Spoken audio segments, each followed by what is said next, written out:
¿qué es lo que va a pensar un minoritario? Esto me va a perjudicar el valor de la acción. Yo debería, conforme al estatuto, poder salir, así que con todo buen criterio podrían estos accionistas minoritarios presentarse al juzgado de la jueza Presca y decir: yo quiero que el fondo Burford me pague a mí, porque yo me quiero ir, al precio, que es un polinomio bastante oneroso, de salida que pone el estatuto de 1992. Bien, gracias por atendernos, Gustavo. Publicaste en redes sociales algunos análisis de lo que es el fallo en contra del Estado argentino. Contanos qué estás viendo. Sí, más que análisis era un poco la genealogía de dónde venimos, de dónde Argentina se saca esta mala lotería con un juicio que viene muy enroscado a partir de una quiebra, de un adquirente, de un minoritario, y cómo fue que llegamos a este punto donde hay una espada de Damocles que primero era una suma altísima, 16.000 millones de dólares, o sea, más de lo que cuesta la empresa en sí, y finalmente este emplazamiento a que el Estado debería entregar todas sus acciones de la petrolera YPF. La principal cuestión, que era un poco mito, ¿verdad? La mayoría es factible relacionar con que este es un juicio directamente derivado de la estatización de YPF, y la verdad es que es indirectamente derivado de eso. No es lo que suele suceder en juicios de expropiación, donde es el expropiado el que reclama porque no quería vender o porque le pagaron poco. Acá el expropiado es una fracción de las acciones que tenía Repsol. Y no hay ningún litigio derivado de la expropiación en sí.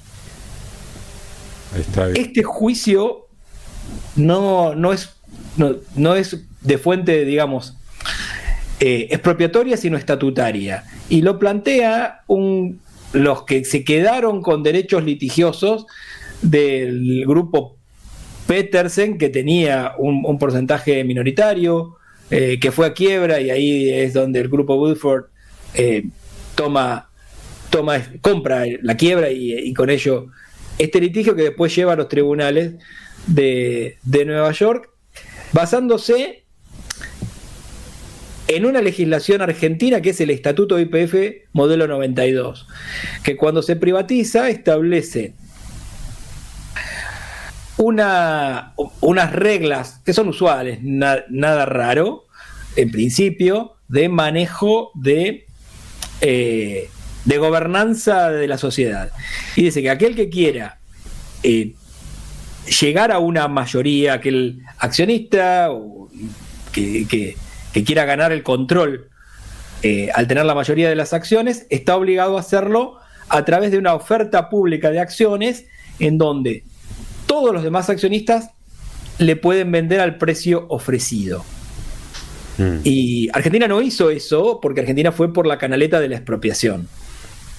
Ellos entonces no es que reclaman que les expropiaron, sino que no les hicieron la oferta que tal vez ellos hubieran aceptado, y que ese agravio de no haberles hecho la oferta es lo que sustenta su demanda, que en un juicio de 2023 la jueza Loretta Presca del Tribunal de Nueva York toma varios puntos del litigio, y en lo sustancial, que era ese, les da la razón. Este último coletazo es una secuela de aquel juicio del 2023, donde a raíz del incumplimiento de 16.000 millones que Argentina tenía que depositar, le dicen: bueno, si ustedes no pagan, que Argentina nos deposite todo el paquete accionario que tiene, lo cual es una medida que no está sustentada ni en el derecho norteamericano, que no es aplicable a este caso, ni estrictamente está como chance dentro del derecho argentino. Ahí está. Esta situación de no haber tenido la opción de ser tratados iguales todos los accionistas de una empresa es algo que figura normalmente en los estatutos de las empresas. ¿Para qué existe esa figura? Sí, esa figura, a ver, puedo poner un ejemplo relativamente cercano en el tiempo. Cuando a Elon Musk se le ocurre comprar Twitter, era un accionista minoritario. Entonces necesita llegar a tener el control. ¿Esto por qué se hace? Porque cuando alguien toma el control de una compañía, perfectamente puede desguazarla, liquidarla, y al día siguiente que asumió el control, los valores de cotización de esa compañía se van a pique. Entonces, al accionista minoritario, muchas de estas regulaciones están dadas para defender a quien invierte en bolsa y que probablemente no necesariamente sea un gran capital, sino un accionista pequeño o un fondo de inversiones que quiere estar a salvo de estas eventuales manipulaciones que surjan. Entonces, ante la perspectiva de un cambio de titularidad, de control, lo que obligan las normas de las bolsas de valores y de los estatutos de las empresas es: aquel que ofrece un dinero tiene que ofrecerlo en igualdad de condiciones a todos. No decir un montón de plata para la última figurita del álbum que me falta para llegar al 51% y el resto que se jorobe. Entonces, cuando el ejemplo era, cuando Elon Musk dice, yo quiero tener control de Twitter, de Twitter, en ese momento, que después lo renombra X, la compañía está cotizando 47 en bolsa, yo ofrezco 50. A todos los accionistas minoritarios que me quieran comprar, yo les pago 50. Algunos le dijeron sí, te vendemos, otros dijeron no, probablemente la empresa sí, no nos interesa vender a ese precio. Con esa oferta, él consigue llegar a la cantidad de acciones suficiente para tener el control. Pero pongo el ejemplo de esto porque no es que el grupo Peter, esas acciones, fueron expropiadas por el Estado argentino. Claro. De alguna forma, ellos conservan las acciones, sin perjuicio de eso, están reclamando porque no se les hizo la oferta que establecía el estatuto. Y ahí hay una discusión jurídica un poco más sutil que la que podemos imaginar con una respuesta rápida, que es: estas normas estatutarias valen también en el caso de que la situación no sea de un privado cualquiera, un Elon Musk, que se le ocurrió tener una petrolera o aumentar su participación para llegar a la mayoría, sino en el caso de una expropiación, que es una normativa constitucional de derecho público que tiene otro envase normativo. En ese punto, para decirlo de un modo rápido, hay una biblioteca para cada lado. Claro. La jueza Presca no es que está trabajando con una sociedad constituida en otro país. Está trabajando, y de hecho lo dice, aplica derecho argentino. Su argumento es: no niego que ustedes puedan expropiar, yo me concentro en esta petición del minoritario que no le hicieron la oferta pública de adquisición. Y esa es la base del reclamo inicial. Después hay otras cuestiones, y algunas de ellas bastante objetables, y que pueden dar material para varios coletazos todavía de litigio, que es si efectivamente el juzgado de Loreta Presca tenía jurisdicción para trabajar este caso, y otra más complicada y enroscada, que es si está bien ese cálculo concreto de intereses, tomando 2012 como el año de inicio del cómputo. Con lo cual hay varias capas hay varias defensas que el Estado argentino interpuso en su momento y no fueron consideradas, pero eventualmente pueden renacer a raíz de apelaciones y otras cuestiones. Ahí, Gustavo, te hago una consulta. Algo decías, ¿no? Que no es, yo pensaba mientras te escuchaba, que no es una empresa común, más allá de que tenga su estatuto, esta cláusula, ¿no? Que igual un estatuto de una compañía, yo no soy abogado, pero es menor a una ley. En este caso, cuando es declarada de interés público la compañía, cuando es intervenida, ¿no cambia la aplicación del estatuto de la empresa? ¿Qué pasa con eso? Vos decías algo, hay distintas interpretaciones. ¿Cómo entendemos esto? El argumento que va a presentar siempre Argentina es: Las previsiones del estatuto juegan siempre que exista vocación de privados de acrecentar y tomar el control de la compañía. El caso del Estado es un caso especial y que se debería regir por la ley de expropiaciones. En ese punto hay una especie de vacío legal, porque la ley de expropiaciones está pensada para un mundo bastante donde la riqueza era tener tierras, y siempre que el Estado quiere expropiar cosas que no son tierras, que es lo que tenemos más contemplado en la ley, por ejemplo, quisiera expropiar derechos derivados de patentes de invención, de propiedad intelectual, o en este caso participaciones societarias de empresas cotizantes, la ley de expropiación nada dice al respecto.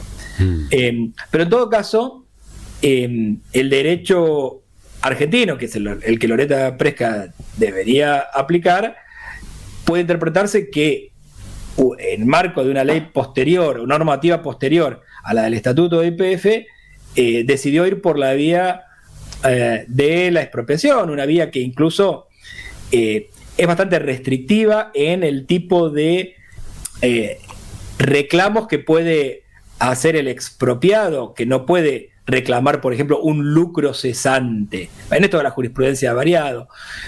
El punto es que la narrativa que sigue, que plantea la teoría del caso, que plantea el litigio en Nueva York, es que esta cuestión es simplemente estatutaria, como si hubiera sido cualquier privado. Esa es la lógica que gobierna el caso, y que lleva a una solución un poco estrafalaria y que se encuentra con limitaciones objetivas, porque más allá de lo impactante que pueda quedar como titular, la jueza no puede hacer efectiva esta orden sin pedirle a la jurisdicción nacional que la efectivice. Y aun cuando un presidente tuviera toda la voluntad de hacerlo, no puede hacerlo porque no puede transferir este paquete accionario sin autorización del Congreso, y porque parte de ese paquete accionario también corresponde a las provincias, y porque en todo caso lo que debería haber es una orden de ejecución de sentencia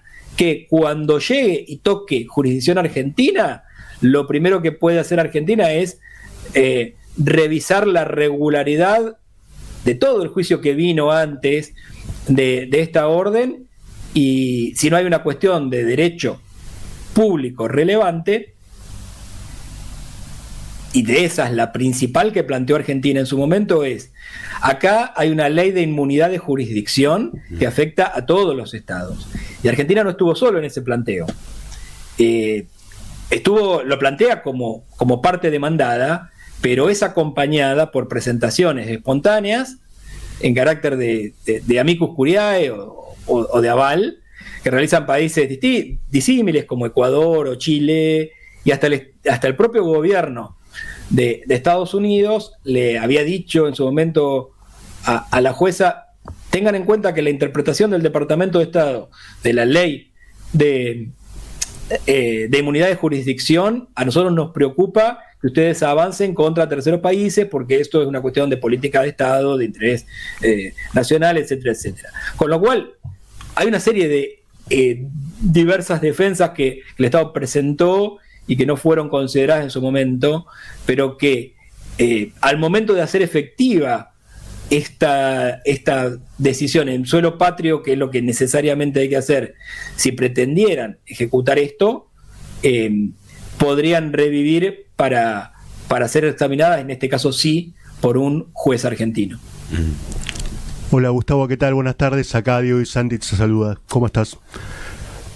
Te hago una consulta. Ayer estábamos compartiendo unas palabras de Pablo González, el ex director de YPF, y señalaba, entre otras cosas, esto que decías vos, ¿no? Las imposibilidades, tanto porque esta disposición tendría que pasar por el Congreso por un lado, y por el otro por las decisiones de las propias provincias, ¿no? Que son parte del paquete accionario.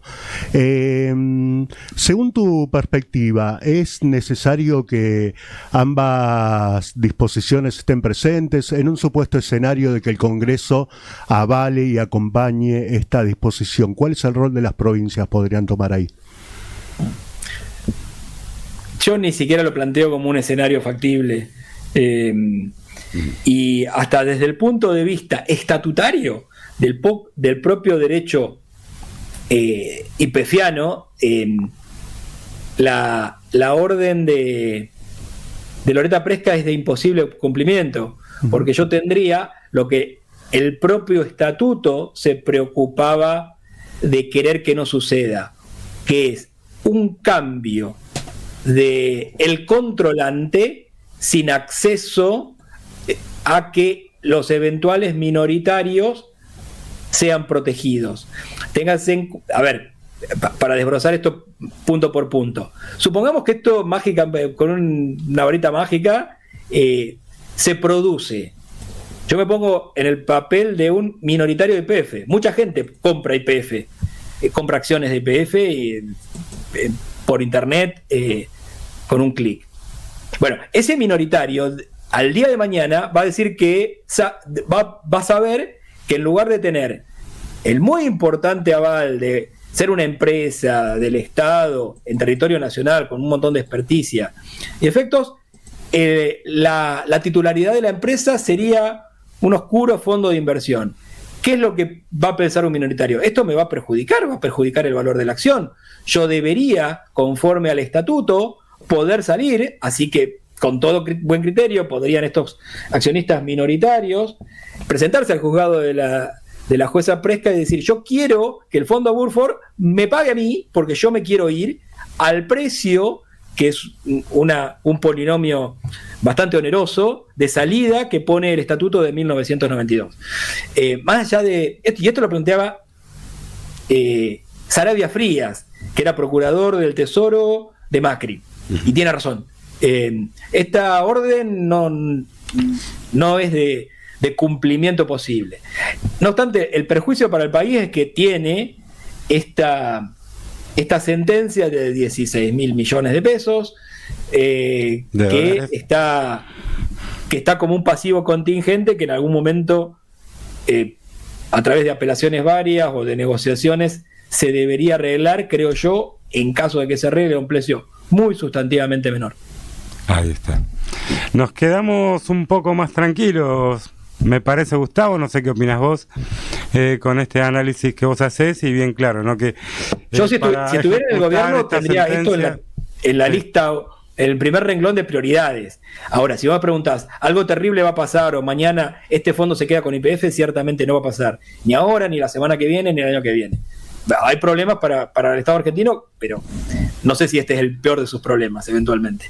Sí, y hay otros bienes, ¿no?, del Estado argentino, como alguna vez los fondos buitres intentaron, con propiedades, barcos y esas cuestiones, ¿no?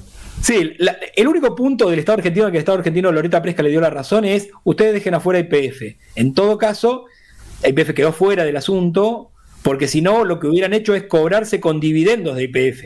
O con las propias acciones, y eso no sucedió. YPF fue demandada y salió del juicio porque la sentencia quedó solamente contra el Estado argentino. Ahí está. Te agradecemos, Gustavo, por este rato, y seguramente la seguimos en otra oportunidad. Muy bien, adiós, muchas gracias. Gustavo Arballo, abogado, profesor de Derecho en la Universidad Nacional de La Pampa, analizando el recorrido y las posibles consecuencias de la sentencia contra el Estado argentino en la causa YPF.